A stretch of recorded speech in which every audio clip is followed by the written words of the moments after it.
Student, நம்ம class 9 முடிச்சுட்டு class 10க்கு வர்றவங்க கண்டிப்பாக இந்த வீடியோஸை பாருங்கள். இதை நம்ம ஒரு டே 1 டே 2ன்னு ஒரு கோர்ஸாகவே நம்ம போட்டுட்ருக்கோம்.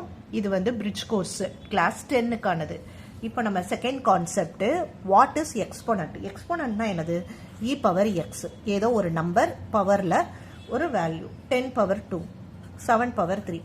இதுக்கு மீனிங் என்னது? 10-ஐ 2 டைம்ஸ் எழுதுங்க, இங்கே 7-ஐ 3 டைம்ஸ் எழுதுங்க. மல்டிபிள் எத்தனை டைம்ஸ் எழுதணுங்கிறது தான் அந்த பவர். ஓகே, இதுக்கு பேர் தான் எக்ஸ்போனன்ட். இதில் ஃபர்ஸ்ட் ரூல் என்ன இருக்கு? Multiplication rule. மல்டிப்ளிகேஷன் ரூல்னா என்னது? இப்போ அதை ஒரு general form, a power p into a power q. Base சேமா இருக்கு. இப்போ இது ஒரு எக்ஸ்போனன்ட், இது ஒரு எக்ஸ்போனன்ட். பேஸ் சேமா இருந்தா பவரை என்ன பண்ணிக்கலாம் அப்படின்னா ஆட் பண்ணிக்கலாம். ஓகே, இதுக்கு ஒரு example, 2 power 3 into 2 power 5. That means base சேமா இருக்கு, பவரை என்ன பண்ணிக்கலாம் ஆட் பண்ணிக்கலாம். So 2 power 8. இதை எப்படி எழுதணும்? 2-வை 8 டைம்ஸ் நம்ம எழுதணும். எழுதி மல்டிபிள் பண்ணிட்டோம்னா அதுதான் ஆன்சர் ஃபார் 2 பவர் 8. கிளியர்?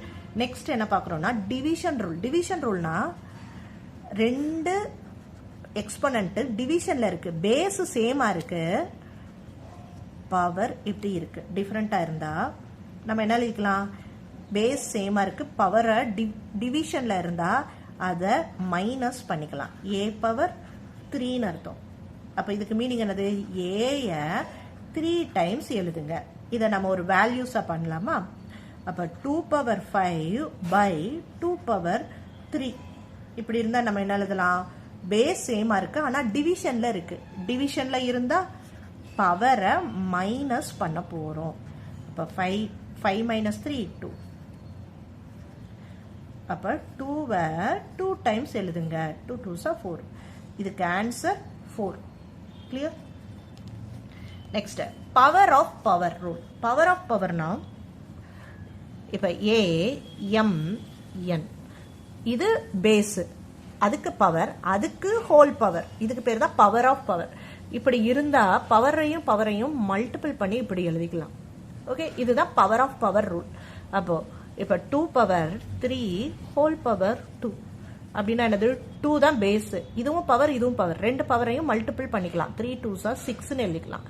இதுக்கு மீனிங் என்னது? 2-வை 6 டைம்ஸ் எழுதணும் அப்படின்னு meaning. Clear? Next product rule. Product ரூல்னா ஒரு நம்பருக்கு அனதர் நம்பருக்கு, இப்படி ரெண்டு நம்பருக்கு சேம் பவர் இருந்தா, ரெண்டு நம்பருக்கு சேம் பவர் இருந்தா அது நடுவுல இன்டூ இருக்கு, ரெண்டையும் இன்டூ பண்ணிட்டு சேம் பவரை இப்படி எழுதிக்கலான்னு ஒரு ரூல். அப்ப 2 பவர் 5 இன்ட்டு 3 பவர் 5. ரெண்டும் ஒரு எக்ஸ்போனன்ட், ரெண்டுக்கும் பவர் சேமா இருக்கு, பேஸ் டிஃபரெண்ட். பவர் சேமா இருந்தா அந்த பேஸை இப்படி சேர்த்து எழுதிட்டு ரெண்டுக்கும் சேர்த்து காமனா இப்படி ஒரு பவர் எழுதிக்கலாம். இதுக்கு அடுத்த ஸ்டெப் உள்ள இருக்கதா மல்டிபிள் பண்ணிக்கணும். 3 2s are 6 பவர் 5. அப்ப இதுக்கு மீனிங் என்னது? 6-ஐ 5 டைம்ஸ் எழுதுங்க அப்படின்னு meaning. Okay, next zero power. Zero பவர்னா any number power 0, anything power 0 1 மேக்ஸ்ல. அப்ப 5 power 0 1, 2 power 0 1. This is the zero power rule. Okay, next negative power. இப்போ நம்மளோட கொஸ்டின் 2 பவர் மைனஸ் 2 இப்படி இருக்குதுன்னா நெகட்டிவ் பவரை பாசிட்டிவா மாத்தணும். என்ன பண்ணலாம்? இந்த டேர்மவே டினாமினேட்டர் கொண்டு போயிடணும். டினாமினேட்டர் இது அப்படியே கீழே போயிருச்சுன்னா இந்த நெகட்டிவ் பவர் பாசிட்டிவ் பவரா மாறிடும். இதுக்கு அடுத்த ஸ்டெப் 2-வை 2 டைம்ஸ் எழுதணும். அப்போ 1 by 2 2s are 4 இப்படி மாறிடும். கிளியர்? இப்ப 2 மைனஸ் 3 இதுக்கு என்ன ஆன்சர் வரும்? நீங்க கமெண்ட்ல சொல்லுங்க. ஓகே, நெக்ஸ்ட் இப்போ பிராக்டிஸ் கொஸ்டின். பிராக்டிஸ் கொஸ்டின்ல நான் 2 கொஸ்டின் கேட்கிறேன். 3 பவர் 2 இன்ட்டு 3 பவர் 3. இதுக்கு எப்படி, எந்த லா யூஸ் பண்ணி சிம்பிளிஃபை பண்ணணும்? தென் 5 பவர் 4 டிவைடட் பை 5 பவர் 2. இதுக்கு எந்த லா யூஸ் பண்ணி சிம்பிளிஃபை பண்ணணும்? இதை நீங்க சொல்லுங்க. ஓகே, நான் சொல்றதெல்லாம் உங்களுக்கு யூஸ்ஃபுல்லா இருக்குன்னு நினைக்கிறீங்கன்னா கண்டிப்பா சப்ஸ்கிரைப் பண்ணுங்க. ஃபர்தரா நம்ம கிளாஸ் 10ல எப்படி ஹை ஸ்கோர் பண்ணலாங்கிறதுக்கு வீடியோ போட்டுட்டே இருப்போம். தேங்க்யூ.